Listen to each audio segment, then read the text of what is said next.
Hello friends, आज की हमारी कहानी का नाम है Harry Potter and the philosopher stone. आज की हमारी कहानी वास्तविक दुनिया से बिल्कुल अलग है। इस कहानी में काल्पनिक और जादुई दुनिया दिखाई गई है और बच्चों को जादू सिखाने के लिए हॉगवर्ड नाम का एक जादुई स्कूल है। तो आपके एक्साइटमेंट लेवल को ज्यादा न बढ़ाते हुए चलिए शुरू करते हैं एक्सप्लेनेशन। मूवी की शुरुआत में हम देखते हैं हॉगवर्ड्स के 3 टीचर रात के अंधेरे में एक बच्चे को गोद में लेकर एक घर के सामने खड़े हैं। उस बच्चे का नाम है हैरी पॉटर और जो उस बच्चे को लेकर खड़े हैं उनका नाम है हैग्रिड, प्रोफेसर डम्बलडोर और प्रोफेसर मैगोनिकल। दरअसल हैरी के पेरेंट्स एक एक्सीडेंट में मारे गए हैं और हैरी का अब इस दुनिया में कोई नहीं है, इसीलिए वो तीनों हैरी को उसके अंकल आंटी के घर पर छोड़ने के लिए आए हैं। हम देखते हैं मासूम हैरी के सर पे एक छोटे से चोट का निशान है। इसके पीछे की वजह फिलहाल तो हमें नहीं पता। खैर, हम देखते हैं इस घटना के 10 साल हो गए हैं। अब हैरी उसके अंकल आंटी और अपने कजिन के साथ उन्हीं के घर पे रहता है, लेकिन इस घर पे हर कोई उससे बहुत बुरा बर्ताव करता है। वो हैरी से घर का सारा काम करवाते हैं। हैरी उस घर में सीढ़ी के नीचे एक छोटे से कमरे में बड़ी मुश्किल से दिन गुजार रहा है। आज हैरी के कजिन का बर्थडे है, इसीलिए वो सब एक जू में जाते हैं। यहाँ एक कांच के बॉक्स में एक सोते हुए सांप को देखकर हैरी का कजिन बोलता है, कितना बोरिंग सांप है। हैरी उस सांप को देखकर बोलता है, तुम कुछ गलत मत समझना, ये लोग नहीं जानते कि कांच के बॉक्स में बंद रहना कितना मुश्किल है। इस बात को सुनकर सांप हैरी की तरफ देखकर सिर हिलाता है। ये देखकर हैरी थोड़ा चौंक जाता है। फिर हैरी सांप से एक क्वेश्चन पूछता है कि क्या तुम मेरी बात को समझ पा रहे हो? सांप हाँ में सर हिलाता है। एक सांप हैरी की बातें समझ पा रहा था। ये बात हैरी को थोड़ी अद्भुत लगती है। अब इस घटना के कुछ दिनों बाद उनके घर पे हैरी के नाम की कुछ चिट्ठियाँ आती है जो हॉगवर्ड स्कूल से आई है। हॉगवर्ड दुनिया का सबसे बड़ा और नामी जादूगरी स्कूल है, लेकिन हैरी के अंकल उसके हाथ से उन चिट्ठियों को छीन लेते हैं और हैरी को उस चिट्ठी को पढ़ने नहीं देते। अब हम देखते हैं इस घटना के बाद उस घर में हर रोज हैरी के नाम की चिट्ठियां आती है, लेकिन हैरी के अंकल कभी भी उसे उन चिट्ठियों को पढ़ने नहीं देते। ऐसे ही कुछ दिनों बाद अचानक उनके घर में चिट्ठियों की बारिश शुरू हो जाती है और ये देखकर उसके अंकल तय करते हैं कि वो सब यहाँ से कहीं दूर चले जाएंगे ताकि उनके पास हैरी के नाम की कोई चिट्ठी ना आ सके। हम देखते हैं ये चारों लोग मिलकर समंदर के पास एक छोटे से घर में रहते हैं। आज हैरी का बर्थडे है। हैरी अब 11 साल का हो गया है। उसके बर्थडे पर कोई भी उसे विश नहीं करता, इसीलिए हैरी उस घर में एक मेज पे पड़े धूल पे एक केक की तस्वीर बनाकर अपने आप को बर्थडे विश करता है। तभी अचानक हॉगवर्ड स्कूल की तरफ से हैग्रिड नाम का एक ऊंचा लंबा आदमी उस घर में दरवाजा तोड़ के अंदर आता है। हैग्रिड उन्हीं में से एक है जिन्होंने हैरी को बचपन में उसके अंकल आंटी के घर पे छोड़ा था। हैग्रिड हॉगवर्ड स्कूल से है। वो हॉगवर्ड और उसके चाबियों का रक्षक है। हैग्रिड तोहफे के तौर पर हैरी के लिए अपने हाथों से एक केक बना के लाया है, जिसे देखकर हैरी बहुत खुश हो जाता है। हैग्रिड आगे हैरी से पूछता है, आशा करता हूँ तुम हॉगवर्ड स्कूल के बारे में जानते हो। हैरी बोलता है, नहीं, मुझे हॉगवर्ड के बारे में कुछ नहीं पता। हैग्रिड हैरी को एक चिट्ठी देता है। ये वही चिट्ठी है जो इतने दिनों से उसके घर पे रोज आती है और उसके अंकल उसे पढ़ने नहीं देते। हैरी उस चिट्ठी को खोलता है। उसमें लिखा है, डियर मिस्टर पॉटर, आपको हॉगवर्ड स्कूल से स्वीकार किया जाता है। हैग्रिड उसे बोलता है, इसी स्कूल से ही तुम्हारे पेरेंट्स ने भी पढ़ाई की थी। ये जानकर हैरी उस स्कूल में जाने के लिए बिल्कुल तैयार हो जाता है, लेकिन उसके अंकल आंटी नहीं चाहते कि किसी भी तरह हैरी उस स्कूल में एडमिशन ले। हैग्रिड उन दोनों की बात सुनकर हैरी को अपने साथ ले जाता है। अब स्कूल में एडमिशन लेने के लिए हैरी को कुछ चीजें खरीदनी है। हैग्रिड हैरी को जादूगरों के बाजार में लेके जाता है। यहाँ जादू के लिए हर एक सामान पाया जाता है और ये जगह साधारण इंसानों से छुपा हुआ है। सिर्फ जादूगर ही इस जगह के बारे में जानते हैं। अब उस बाजार में जाकर हैरी बोलता है, यहाँ मैं कैसे खरीदारी करूँ, मेरे पास तो पैसे ही नहीं है। हैग्रिड हैरी को एक बैंक में लेके जाता है जहाँ हैरी के पेरेंट्स के नाम का एक लॉकर है। बैंक के उस लॉकर को खोलने के बाद हम देखते हैं कि लॉकर में बहुत सारे पैसे हैं जो उसके पेरेंट्स ने हैरी के लिए रखे थे। हैग्रिड हैरी से बोलता है, तुमने सोचा भी कैसे कि तुम्हारे पेरेंट्स तुम्हारे लिए कुछ भी नहीं छोड़ेंगे? यहाँ जो कुछ भी है सब तुम्हारा है। अब हैग्रिड स्कूल के किसी काम से दूसरे लॉकर के पास जाता है और वहाँ कपड़ों में लिपटी एक छोटी सी पोटली को लेता है और हैरी को बोलता है कि इसके बारे में तुम किसी को मत बोलना। उस बैंक से पैसे लेकर हैरी अपने स्कूल के लिए एक जादू की छड़ी खरीदने के लिए एक दुकान में जाता है। हैरी को देखकर दुकान वाला उसे पहचान लेता है। दुकानदार बोलता है, आज से कई सालों पहले तुम्हारे पेरेंट्स ने भी अपनी पहली जादुई छड़ी यहीं से खरीदी थी। वो हैरी को कुछ जादू की छड़ी दिखाते हैं, लेकिन उनमें से कोई भी छड़ी हैरी को सूट नहीं करती। दरअसल जादू की छड़ी अपने मालिक को स्वयं ही चुनती है। कुछ छड़ी देखने के बाद अब दुकानदार हैरी को एक विशेष जादू की छड़ी दिखाता है। हम देखते हैं छड़ी हैरी को अपने मालिक के रूप में पसंद कर लेती है। दुकानदार हैरी से बोलता है, ये कैसे संभव है? तुम्हारी ये छड़ी जिस मायावी पक्षी के पंख से बनाई गई है, उस पक्षी ने अपने जीवन काल में सिर्फ 2 ही पंख दिए थे, जिससे 2 जादू की छड़ी बनाई गई थी। और इस पंख से बनी दूसरी छड़ी उस इंसान के पास है जिसने तुम्हारे माथे पर ये चोट का निशान दिया है। हैरी उसका नाम पूछता है। दुकानदार बोलता है, हम कोई भी उसका नाम नहीं ले सकते, लेकिन मैं इतना जरूर बता सकता हूँ कि तुम बड़े होकर बहुत महान काम करोगे। जिसके पास भी इस पक्षी के पंख की दूसरी छड़ी है, उसने भी अपने जीवन में बहुत महान काम किए। हालांकि वे बड़े भयानक थे, फिर भी वो महान थे। हैरी उस दुकान से निकलने के बाद हैग्रिड के पास जाकर उस इंसान के बारे में पूछता है। हैग्रिड ना चाहते हुए भी उसका नाम ले लेता है। वो बोलता है उसका नाम वोल्डेमॉर्ट है। वो इस दुनिया का एक महान जादूगर है, लेकिन उसने दुनिया का सबसे बड़ा जादूगर बनने के लिए शैतानी शक्तियों की पूजा करनी शुरू की, और इस काम में कुछ जादूगरों ने भी उसका साथ दिया। लेकिन कुछ जादूगर उसके खिलाफ खड़े हो गए, और तुम्हारे पेरेंट्स भी उन्हीं में से एक थे जो लोग उसके खिलाफ थे। इसीलिए एक दिन तुम्हारे पेरेंट्स को वोल्डेमॉर्ट ने मार दिया। वो उनके साथ तुम्हें भी मारना चाहते थे, लेकिन तुम्हारे अंदर कुछ ऐसी शक्तियाँ थी जिस कारण वोल्डेमॉर्ट तुम्हें मार नहीं पाया, और तुम इस दुनिया के पहले इंसान हो जो वोल्डेमॉर्ट के हाथ से बच गया। इसीलिए जादुई दुनिया में कई लोग तुम्हें पहचानते हैं। हैग्रिड आगे बोलता है, हर कोई कहता है कि वोल्डेमॉर्ट अब मर चुका है, लेकिन मुझे इस बात पर यकीन नहीं है। वोल्डेमॉर्ट अभी भी जिंदा है, वो हमारे आसपास ही है कहीं। अब दोनों स्कूल जाने के लिए स्टेशन पहुंचते हैं। हैग्रिड हैरी के हाथ में एक टिकट देकर वहां से चला जाता है। हैरी अपने टिकट की तरफ देखता है, उसमें लिखा है प्लेटफॉर्म नंबर 9:45। लेकिन पूरे प्लेटफॉर्म में ढूंढने के बाद भी हैरी को ऐसा कोई प्लेटफॉर्म नहीं दिखता। थोड़ी ही देर बाद हैरी देखता है कुछ बच्चे प्लेटफॉर्म नंबर 9 और 10 के बीच बनी दीवार से अंदर जा रहे हैं। उन्हें देखकर हैरी भी डरता हुआ उस दीवार के पास आता है और उसके अंदर चला जाता है, और यही उसकी पहली मुलाकात रॉन से होती है। हम देखते हैं प्लेटफॉर्म नंबर 9:45 पर एक ट्रेन खड़ी है और उस पर लिखा है हॉगवर्ट्स एक्सप्रेस। ट्रेन में रॉन और हैरी की दोस्ती हरमाइनी से होती है, जो बहुत समझदार और पढ़ाकू है। कुछ देर बाद उनकी ट्रेन एक स्टेशन पर पहुंच जाती है। अब यहाँ से हॉगवर्ट्स तक का सफर हैग्रिड के साथ उन्हें नाव में बैठ के तय करना है। हॉगवर्ट्स पहुँच के स्टूडेंट्स देखते हैं कि प्रोफेसर मैगोनिगल उनका पहले से इंतजार कर रही है। प्रोफेसर स्टूडेंट्स को बोलती है, अब थोड़ी ही देर में आप सब अंदर जाकर दूसरे स्टूडेंट से मिलेंगे, पर उनसे मिलने से पहले आप अपने अपने दलों में शामिल किए जाएंगे। वो है गरुड़ द्वार, मेहनतकश, चीलघात और नागशक्ति। जब तक आप यहाँ हैं, आपका दल ही आपका परिवार है। आपका अच्छा व्यवहार आपको पॉइंट्स दिलाएगा, और अगर नियम टूटे तो पॉइंट्स घटा दिए जाएंगे, और अंत में सबसे ज्यादा पॉइंट्स वाले दल को स्कूल हाउस कप दिया जाएगा। स्कूल में अंदर जाने से पहले एक नामी और रईस परिवार का लड़का मैलेफॉय कुछ गुरूर भरे अंदाज में हैरी से दोस्ती का हाथ बढ़ाता है, लेकिन हैरी उसे मना कर देता है और बोलता है, मुझे सही इंसान पहचानने की समझ है।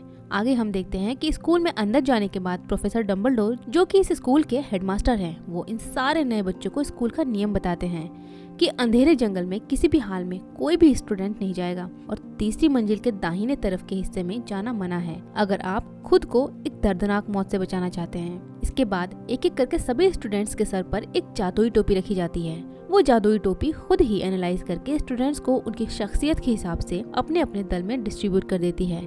हम देखते हैं जादुई टोपी ने हैरी, रॉन और हरमाइनी को गरुड़ द्वार टीम के लिए चुना है। अब कुछ देर बाद सारे मॉनिटर अपने अपने टीममेट्स को उनके रूम में ले जाते हैं, और उस रूम में जाने के लिए जिस सीढ़ी का प्रयोग किया जाता है वो कोई आम सीढ़ी नहीं है, वो जादुई सीढ़ी है जो समय समय पर अपना रास्ता बदल देती है। आगे हम देखते हैं कि स्कूल में नियमित पढ़ाई शुरू हो गई है। बच्चे रोजाना नई नई जादू की चीजें सीखने लगे हैं। ऐसे ही आज प्रोफेसर हुज बच्चों को उड़ने की पहली क्लास देती हैं।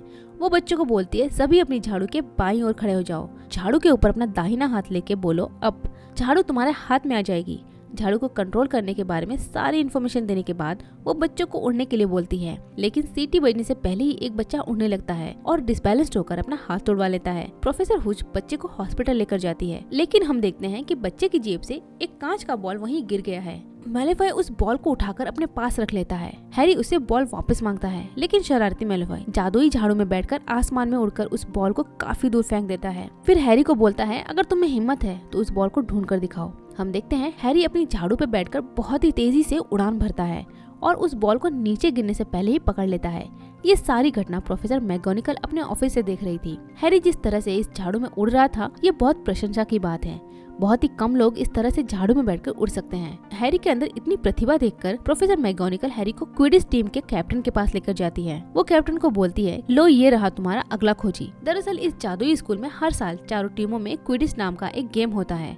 इस खेल में हर टीम के प्लेयर्स को कई तरह से पॉइंट्स कलेक्ट करना पड़ता है। यहाँ पॉइंट्स कलेक्ट करने के लिए कई सारे स्टेप्स हैं। इस खेल के बीच में एक छोटी सी सुनहरी बॉल हवा में इधर उधर तेजी से उड़ता रहेगा। इस उड़ते हुए बॉल को खाली आंख से देखना इतना आसान नहीं था। हर टीम के प्लेयर का काम है उड़ती हुई बॉल को ढूंढ कर निकालना, और जो टीम सबसे पहले इस बॉल को ढूंढ कर लाएगा वो इस खेल को जीत जाएंगे।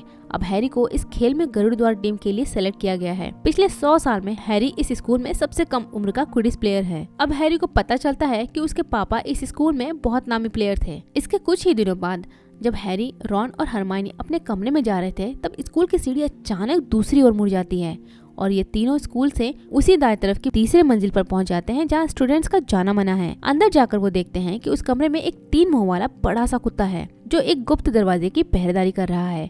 उन्हें देखते ही कुत्ता इन पर हमला कर देता है, लेकिन ये तीनों वहाँ से जैसे तैसे भागकर अपनी जान बचाते हैं। अब उस घर के अंदर गुप्त दरवाजे को देखने के बाद तीनों समझ जाते हैं कि वहाँ जरूर कोई बहुत कीमती चीज रखी हुई है। हम देखते हैं कुछ दिनों के बाद उनके स्कूल में क्विडिच गेम शुरू हो गया है। हैरी और उसकी टीम मैदान में आती है, लेकिन खेल शुरू होने की कुछ ही देर में हैरी अपने झाड़ू पर कंट्रोल खोने लगता है। गैलरी में बैठी हरमाइनी ध्यान देती है कि एक प्रोफेसर स्नेप दूर से मंत्र पढ़कर हैरी को नीचे गिराने की कोशिश कर रहे हैं। ये देख के हरमाइनी प्रोफेसर स्नेप के पास जाकर चुपके से उनके कपड़ों में जादू से आग लगा देती है, जिस कारण प्रोफेसर स्नेप की दुष्टता नष्ट हो जाती है। इसके साथ ही हैरी अपने झाड़ू पर कंट्रोल वापस हासिल कर लेता है। कुछ देर बाद हैरी उस सुनहरी बॉल को ढूंढ लेता है और उसकी टीम इस मैच को जीत जाती है। आगे हम देखते हैं कि कुछ दिनों बाद हैरी, रॉन और हरमाइनी हैग्रिड से मिलने जाते हैं। वो हैग्रिड को बताते हैं कि कैसे प्रोफेसर स्नेप ने हैरी को मारने की कोशिश की। हैग्रिड उन्हें बोलता है, तुम सब गलत समझ रहे हो, प्रोफेसर स्नेप एक अच्छे इंसान है, वो ऐसे काम नहीं कर सकते। अब तीनों ये जानना चाहते हैं कि आखिर वो 3 मुंह वाला कुत्ता किस चीज की पहरेदारी कर रहा है। हैग्रिड बोलता है, उस कुत्ते का नाम फ्लफी है और उस कमरे में क्या राज है ये तुम्हें जानने की जरूरत नहीं है। और गलती से हैग्रिड उन्हें ये बोल देता है कि ये प्रोफेसर डम्बलडोर और निकोलस फ्लेमिल की आपस की बात है। इस बात को सुनकर तीनों सोचते हैं कि प्रोफेसर डम्बलडोर को तो सब जानते हैं, वो इस स्कूल के शिक्षक हैं, लेकिन ये निकोलस फ्लेमिल कौन है। जब तीनों दोस्त मिलकर लाइब्रेरी जाकर निकोलस के बारे में जानने की कोशिश करते हैं तो बहुत ढूंढने के बाद भी उन्हें कोई खास इन्फॉर्मेशन नहीं मिलती। कुछ दिन बाद क्रिसमस आता है। किसी ने हैरी को एक गिफ्ट भेजा है जिसमें एक चिट्ठी में लिखा है कि तुम्हारे पेरेंट्स मरने से पहले मुझे ये चीज देकर गए थे और अब ये चीज तुम्हें देने का सही समय आ गया है। हम देखते हैं उसके अंदर एक चादर है जिसे पहनकर कोई भी इंसान अदृश्य हो सकता है। हैरी इस चादर को पहनकर निकोलस के बारे में जानने के लिए लाइब्रेरी में उस भाग में पहुंचता है जहां जाने की हर स्टूडेंट को मनाही है। हम देखते हैं वहां लाइब्रेरी का गार्ड आ गया है। हैरी डरकर पास ही दूसरे कमरे में छुप जाता है। उस कमरे में एक जादुई आईना रखा है। अगर कोई इंसान इस जादुई आईने के सामने खड़ा हो जाए तो वो इंसान उसी चीज को देखता है जिसकी वो दिलो जान से ख्वाहिश रखता है। उस आईने के सामने खड़े होकर हैरी देखता है कि उसके पेरेंट्स साथ में खड़े हैं। हैरी को बचपन से ही उसके माता पिता का प्यार नहीं मिला और बचपन से ही हैरी इसी प्यार को पाने की कोशिश करता रहा है। अब इसके बाद हैरी कभी कभी उस आईने के पास जाकर घंटों समय बिताने लगा। उसके दोस्त रॉन ने उसे बहुत समझाने की कोशिश की, लेकिन मायावी आईने ने हैरी को दुनिया से अलग कर दिया। हैरी अब खोया खोया सा रहने लगा। हमेशा की तरह हैरी आज भी आईने के सामने बैठा है। तभी वहाँ प्रोफेसर डम्बलडोर आकर हैरी को बोलते हैं, तुम यहाँ फिर आ गए हैरी। जाहिर है कि कई लोगों की तरह तुम भी इस मायावी आईने के जाल में फंस चुके हो। आशा है कि तुम समझ चुके हो कि ये क्या चाहता है। सबसे खुशकिस्मत इंसान वो होगा जो अपने आप को इस आईने में वैसा ही देख पाएगा जैसा वो खुद है। कई लोग तबाह हो गए इसकी वजह से और पागल भी। इसीलिए कल ही मैं इस आईने को यहाँ से कहीं दूर भेज दूंगा और तुम इसे ढूंढने की कोशिश मत करना। अब कुछ दिन बाद हरमाइनी एक किताब पढ़कर निकोलस फ्लेमिल को ढूंढ लेती है। अब तीनों जान जाते हैं कि निकोलस फ्लेमिल इस दुनिया के एक ऐसे इंसान हैं जो पारसमणि बना सकते हैं और पारसमणि एक ऐसा पत्थर है जिसकी सहायता से किसी भी धातु को सोने में बदला जा सकता है। यही नहीं, उस पत्थर की सहायता से एक ऐसा अमृत भी बनाया जा सकता है जिसे पीकर कोई भी इंसान अमर हो जाएगा। और उस किताब को पढ़कर तीनों ये भी समझ जाते हैं कि इस दुनिया में सिर्फ एक ही पारसमणि है। साथ ही वो ये भी गेस कर लेते हैं कि वो 3 मुंह वाला कुत्ता शायद पारसमणि की ही पहरेदारी कर रहा है। अब तीनों उसी रात को हैग्रिड से मिलने जाते हैं। वो हैग्रिड को बोलते हैं प्रोफेसर स्नेप उस पारसमणि को चुराना चाहते हैं। हैग्रिड उन्हें फिर से बोलता है, तुम सब उन्हें गलत समझ रहे हो। प्रोफेसर स्नेप उन प्रोफेसर्स में से हैं जो इस पारसमणि को बचाने की कोशिश कर रहे हैं। हैग्रिड उनसे बातें करते हुए एक ड्रैगन का अंडा निकालकर बच्चों से बोलता है, मुझे ड्रैगन बहुत पसंद है। मैं कई दिनों से ड्रैगन का अंडा ढूंढ रहा था और कुछ दिनों पहले एक अनजान इंसान से मैंने ये अंडा जीता है। साथ ही हैग्रिड उन तीनों को अपने कमरे में वापस जाने की हिदायत देता है। हम देखते हैं स्कूल के अंदर जाते समय प्रोफेसर मैगोनिकल उन बच्चों का इंतजार कर रही है। अब क्योंकि स्टूडेंट्स को रात में बाहर घूमना फिरना मना था, इसीलिए तीनों के सजा के तौर पर 50-50 नंबर काट लिए जाते हैं। और इन तीनों के साथ साथ मेलिफाई नाम का लड़का भी रात को बाहर घूम रहा था। दरअसल मेलिफाई ने ही इनकी शिकायत प्रोफेसर मैगोनिकल से की थी, इसीलिए रात में घूमने के लिए मेलिफाई के भी 50 नंबर काट लिए जाते हैं। और साथ ही उन चारों को रात में हैग्रिड के साथ जंगल में जाना पड़ता है। कुछ देर पहले इस जंगल में एक यूनिकॉर्न का खून हुआ था। हैग्रिड जंगल में इस मामले की पुष्टि करने के लिए जाता है। जंगल के अंदर जाने के बाद ये लोग 2 टीम बना लेते हैं और उस मरे हुए यूनिकॉर्न को ढूंढना शुरू कर देते हैं। हैग्रिड, रॉन और हरमाइनी एक टीम में है और दूसरी टीम में है हैरी और मैलफॉय। ये दोनों जंगल में कुछ आगे चलकर देखते हैं कि अंधेरे में एक छाया एक यूनिकॉर्न को मारकर उसका खून पी रहा है। इसे देखकर मैलफॉय डरकर वहाँ से भाग जाता है, लेकिन हैरी वहीं खड़ा रहता है। वो छाया अब हैरी पर हमला करने की कोशिश करता है। तभी जंगल से एक अश्वमानव आकर हैरी को बचा लेता है। वो सामान्य रूप से आधा इंसान और आधा घोड़ा है। अश्वमानव हैरी से बोलता है, यूनिकॉर्न का खून पीने से मरता हुआ आदमी मौत के मुंह से निकल सकता है, ये सच है, पर नतीजा भयंकर होता है। जो इस पवित्र जीव के खून को मुंह से लगाएगा उसे सिर्फ आधा जीवन मिलेगा, वो भी श्रापित। अभी जो इंसान उस यूनिकॉर्न का खून पी रहा था वो कोई और नहीं बल्कि वोल्डेमॉर्ट है। आगे अश्वमानव हैरी से बोलता है, क्या तुम्हें पता है कि स्कूल में किस चीज को छुपा के रखा गया है? बात आगे बढ़ने से पहले ही वहाँ हैग्रिड और बाकी सब आ जाते हैं। सभी वहाँ से वापस स्कूल आ जाते हैं और आपस में इसी बारे में बातें करते हैं कि प्रोफेसर स्नेप पारस मणि को अपने लिए नहीं बल्कि वोल्डेमॉर्ट के लिए चुराने की कोशिश कर रहे हैं। हरमाइनी बोलती है, जब तक इस स्कूल में प्रोफेसर डम्बलडोर है तब तक वोल्डेमॉर्ट इस स्कूल के नजदीक भी नहीं आ सकता। प्रोफेसर डम्बलडोर इस दुनिया के श्रेष्ठ जादूगरों में से एक है। इसी बीच हैरी को एक बात खटकती है कि हैग्रिड कई सालों से ड्रैगन का अंडा ढूंढ रहा था। फिर अचानक एक अनजान आदमी आकर उसे वो अंडा देकर जाता है। उसे दाल में कुछ काला लगता है। हैरी अगली सुबह हैग्रिड से उस इंसान का पता पूछता है जिसने उसे ड्रैगन का अंडा दिया था। हैग्रिड को जल्द ही एहसास हो जाता है कि ड्रैगन के अंडे के बदले गलती से उसने काफी सारी जानकारी उस अनजान आदमी को दे दी है। अब वो अनजान आदमी ये जानता है कि 3 मुंह वाले कुत्ते को कोई अच्छी सी म्यूजिक सुना दिया जाए तो वो कुत्ता वहीं सो जाएगा। अब तीनों सोचते हैं कि प्रोफेसर स्नेप ही वही अजनबी है जो उस पारस मणि को चुराने की कोशिश कर रहे हैं। ये सुनकर तीनों दोस्त प्रोफेसर डम्बलडोर से मिलने जाते हैं, लेकिन उन्हें पता चलता है कि प्रोफेसर उस समय स्कूल में मौजूद नहीं है, वो किसी जरूरी काम से बाहर गए हुए हैं। तीनों सोचते हैं स्कूल में प्रोफेसर डम्बलडोर मौजूद नहीं है। ऊपर से उस अजनबी को स्कूल के सारे गुप्त जगहों के बारे में भी जानकारी मिल गई है, इसलिए उसके लिए पारस मणि को चुराना बहुत ही आसान हो गया है। हैरी, रॉन और हरमाइनी ये तय करते हैं कि तीनों उसी रात को उस गुप्त जगह पर जाकर पारस मणि की रक्षा करेंगे। उस रात को उस कमरे में जाकर वो देखते हैं वहाँ एक म्यूजिक चल रही है और वो कुत्ता चुपचाप सोया हुआ है। वो समझ जाते हैं कि उनसे पहले ही कोई यहाँ पहुँच चुका है। तीनों धीरे धीरे उस कुत्ते के पास से गुप्त दरवाजे के अंदर चले जाते हैं। अंदर जाने के बाद इन सबको बहुत सारी कठिनाइयों का सामना करना पड़ता है। हर एक दरवाजे को पार करके अंदर जाना इनके लिए बहुत ही कठिन था। यहाँ तक कि एक जगह अंदर जाने के लिए रॉन अपनी जान की बाजी लगा देता है। रॉन के बहुत घायल हो जाने की वजह से हरमाइनी उसकी देखभाल करने के लिए वहीं पर रुक जाती है। हम देखते हैं कि हैरी अब अकेले ही उस दरवाजे के अंदर गया है। अंदर जाकर हैरी उसी जादुई आईने को देखता है। वो देखता है कि आईने के सामने प्रोफेसर क्विरल खड़े हैं। हैरी उन्हें देखकर हैरान हो जाता है क्योंकि प्रोफेसर क्विरल इस स्कूल के सबसे मंदबुद्धि इंसान हैं। हैरी उनसे पूछता है, आप यहाँ क्या कर रहे हैं? यहाँ तो प्रोफेसर स्नेप को होना चाहिए था। प्रोफेसर कहता है, मैं हमेशा मंदबुद्धि होने का नाटक करता था जिससे कि लोगों को मुझ पर शक न हो। क्विडिच खेल के दिन अगर प्रोफेसर स्नेप के कपड़ों में आग न लगी होती तो मैं तुम्हें उसी दिन मार देता। हैरी समझ जाता है कि उसकी सोच गलत थी। प्रोफेसर स्नेप सच में एक अच्छे इंसान है। प्रोफेसर क्विरल उस आईने की तरफ देखकर बोलता है, मैं हमेशा देखता हूँ कि उस पारस मणि को हाथ में लेकर मैं आईने के सामने खड़ा हूँ, लेकिन मैं कैसे उस मणि को हासिल करूँ? तब एक आवाज प्रोफेसर को बोलती है, इस लड़के के सहारे। प्रोफेसर क्विरल हैरी को उस आईने के सामने खड़े होने के लिए बोलते हैं। हैरी उस मायावी आईने के सामने खड़ा हो जाता है। प्रोफेसर हैरी से पूछता है, बताओ तुम्हें क्या दिखता है? हैरी देखता है कि आईने में उस मणि को छुपाकर उसने अपनी जेब में रखा है। जब हैरी के आईने से नजर हटी तो वो महसूस करता है कि पारस मणि सच में उसकी जेब में है। प्रोफेसर हैरी से पूछता है, क्या देखा तुमने आईने में? हैरी प्रोफेसर से झूठ बोलता है, मैंने देखा कि मैं हाउस कप ट्रॉफी जीत गया हूँ और मैं प्रोफेसर डम्बलडोर से हाथ मिला रहा हूँ। दोबारा वही आवाज आती है कि नहीं, वो झूठ बोल रहा है, तुम मुझे उससे बात करने दो। इसके बाद प्रोफेसर अपनी सर की पगड़ी खोल देता है। हम देखते हैं उनके सर के पीछे एक और मुंह है और वो है वोल्डेमॉर्ट का मुंह। वोल्डेमॉर्ट हैरी से बोलता है, कैसे हो हैरी? फिर से हम दोनों की मुलाकात हो गई है। देखो मैं क्या से क्या बन गया हूँ। यूनिकॉर्न के खून से मुझे अपना जीवन वापस तो मिल गया है, लेकिन वो भी आधा और श्रापित। देखा हैरी, मैं जिंदा रहने के लिए कितना नीचे गिर गया हूँ। हम देखते हैं यूनिकॉर्न के खून से वोल्डेमॉर्ट बच तो गया, लेकिन वोल्डेमॉर्ट को अपना आधा जीवन ही मिला था। उसके पास अपना कोई शरीर नहीं था, इसीलिए उसे जिंदा रहने के लिए प्रोफेसर क्विरल के शरीर का इस्तेमाल करना पड़ रहा है। वोल्डेमॉर्ट हैरी से बोलता है, तुम्हारे पास रखा वो पारस मणि मुझे दे दो। उस पारस मणि से बने अमृत के सहारे फिर से मुझे अपना शरीर वापस मिल सकता है। लेकिन हैरी किसी भी तरह उस मणि को उन्हें देने के लिए राजी नहीं था। इसीलिए वोल्डेमॉर्ट प्रोफेसर क्विरल को आदेश देता है कि हैरी को मार दो। प्रोफेसर हैरी का गला दबाकर मारने की कोशिश करता है। हैरी भी अपने बचाव में प्रोफेसर का हाथ जोर से पकड़ लेता है। प्रोफेसर के हाथ से धुआं निकलने लगता है, जिससे घबराकर प्रोफेसर पीछे हट जाता है। देखते ही देखते प्रोफेसर का हाथ राख में तब्दील हो जाता है। हैरी और प्रोफेसर दोनों हैरान रह जाते हैं। दोनों समझ नहीं पाते हैं कि हैरी के अंदर ये शक्तियाँ आई कैसे। फिर हैरी जल्दी से अपने दोनों हाथों से प्रोफेसर के मुंह को पकड़ लेता है और देखते ही देखते प्रोफेसर का मुंह और शरीर राख के ढेर में तब्दील हो जाता है। फिर इस तरह प्रोफेसर क्विरेल वहीं मारे जाते हैं और वोल्डेमॉर्ट इस किराए के शरीर को खो देता है। शरीर को खोने के बाद वोल्डेमॉर्ट वहाँ से भाग जाता है, लेकिन जाते हुए वो हैरी को घायल कर देता है। हैरी उस पारस मणि को अपने हाथ में लेकर बेहोश हो जाता है।